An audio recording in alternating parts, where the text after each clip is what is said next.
When we think about superpowers, one of the first ones that comes to mind is flying. Flying high above everybody else, looking down.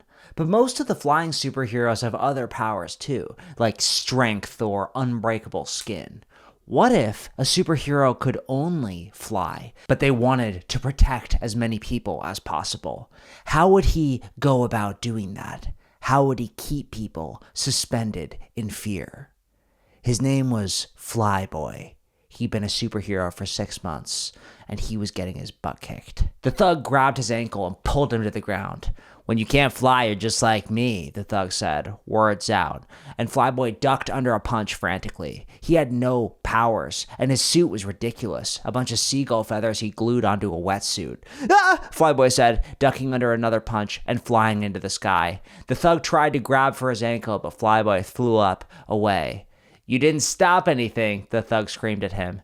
"You didn't stop anything at all."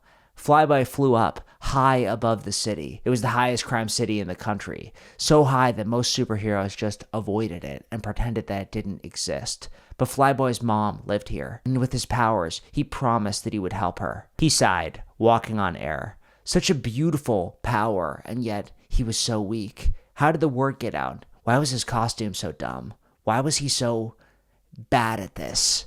He flew between the buildings looking for trouble. Well, trouble different than the thugs that beat him up. He wiped his bloody nose and suddenly saw something. 2 people taking the tires off of a car. Now was the time. He went to fly down and start fighting, but he remembered when he got his butt kicked. He waited. Fear. He needed to cause fear. Flyboy floated high in the clouds and watched the 2 guys unscrewing the tire from the car. It was a nice car. They'd probably get $10,000 for it. He had to strike and take someone away before it was too late. He swooped down. He dove, using a combination of gravity and his amazing flight abilities to go as fast as he possibly could, as fast as he dared. He reached his hands out and hooked under one of the thief's arms, pulling him high into the sky. The thief screamed in terror, "Ah!" and he flailed around, swinging. "Trust me," Flyboy said, laughing. "You don't want me to drop you." He held the thief high above, and the thief looked up at him, but Flyboy pushed his head down. "If you ever steal again, I'm gonna find you," Flyboy said. He couldn't believe where the strength was coming in his voice. "Oh yeah?" the thief said. "You're that flying guy, right?" Flyboy let go. The thief fell down past the buildings. He screamed, clawing on air. Flyboy didn't want to drop him. He didn't want to hurt anybody, but he had to inspire fear. Flyboy dove, but this time it was too far. The thief was falling faster than Flyboy could fly. He panicked, speeding up, until finally he grabbed the thief's arm, pulling him to safety, even though he dislocated the arm shoulder. The thief screamed in pain. He put him down in front of the car. His friend was terrified, looking at Flyboy. "You want another ride next?" Flyboy said. The thief ran into the bushes. This was different. He wasn't beaten up. He wasn't trying to fight anybody. Instead, he was, that's it, Flyboy thought, making them afraid. Over the next few months, Flyboy made some changes. He wasn't wearing a wetsuit with seagull feathers anymore. No.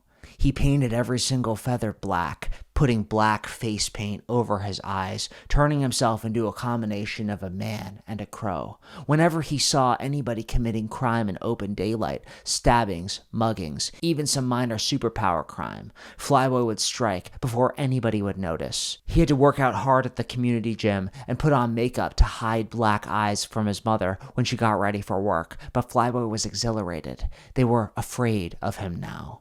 Now, whenever criminals saw him, they were 200 feet up in the air, and they knew Flyboy dropped people. They knew it was only a matter of time before he didn't catch them, before he didn't save their life. Flyboy flew over in his new costume, looking like a giant bird of the night, and he chuckled. But then he saw something that truly terrified him. Right next to him, flying, was another person. Ah! Flyboy dropped 200 feet in the air and then flew up, looking at the silver flying person. "Nothing to see here," the silver man said, flying alongside Flyboy. "Wait, Flyboy shook his head. "This is my city. What are you doing here?" The silver guy chuckled. "Trust me, you don't want to get involved in this, kid. Just go, okay? Flyboy thought about it. The thugs that laughed at him, the people that didn't give him any respect. This was the first hero he met who could fly, and he was just dismissing him, pushing him to the side. Are you a hero? Flyboy said. Or am I going to have to kick your butt? The Silverman chuckled, turning around, facing Flyboy. The fact that you even think that superheroes are a thing and not people with powers dominating everybody else proves you're limited. Come on, you don't enjoy the thrill of being better than someone else? Flyboy swallowed. He looked down at his jet black costume, and then he looked up at the Silverman. Villain, huh? He said. The Silverman flew towards him faster than Flyboy thought possible. He only had a second to jump to the side before the Silverman zoomed past him. Flyboy flew after him, but the Silverman sped up.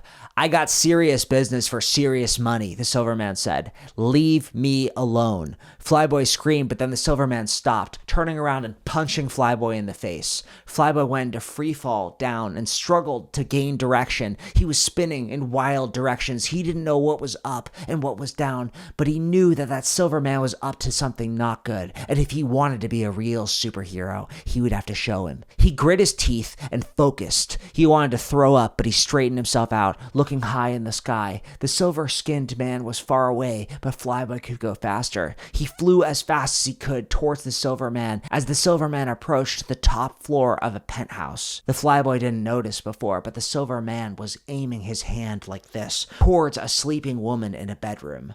Flyboy sped up. The Silverman summoned an energy blast and was about to fire when Flyboy punched his hand, sending the blast wild, shooting rubble off of the top of the skyscraper. You're really gonna get it now, the Silverman said, pointing his energy blast at Flyboy. But Flyboy knew.